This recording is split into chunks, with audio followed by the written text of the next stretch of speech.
So, heto na yung sinasabi natin na trending ngayon. Okay, di ba? Mapahuli pa ba tayo, di ba? Hindi. So, ito yung Magic Blusher and Magic Kiss. Okay? Ito daw ay pag nag-apply ka para ka nang naka-makeup. Ang magic nga.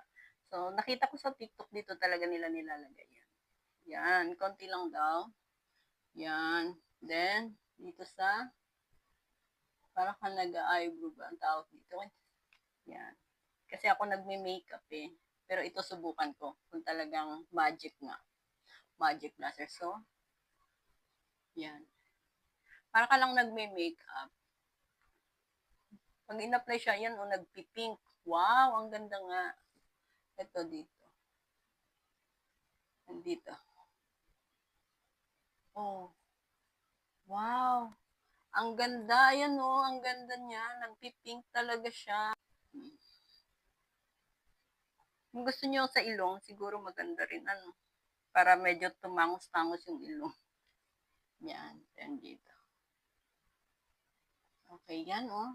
Wow, ang magic nga. Ang ganda. Try natin sa lips. Ito yung magic kiss.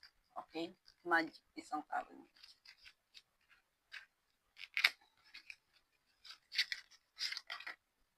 Ito mga mima. Yan.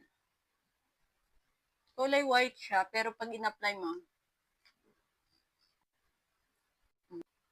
sa murang halaga.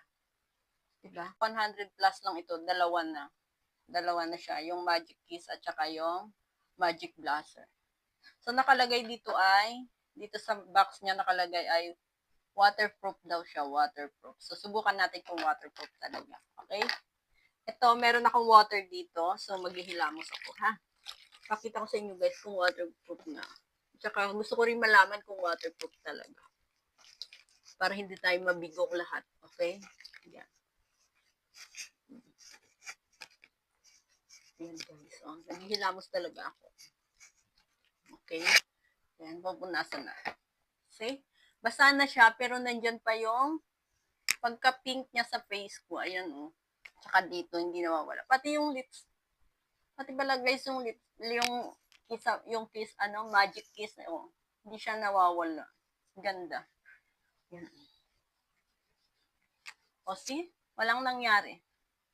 Parang hindi nang hilamos at hindi binasa. So, ibig sabihin, guys, pag in-apply nyo siya, then pagpapawisan kayo, hindi siya basta-basta nawawala. Ganda.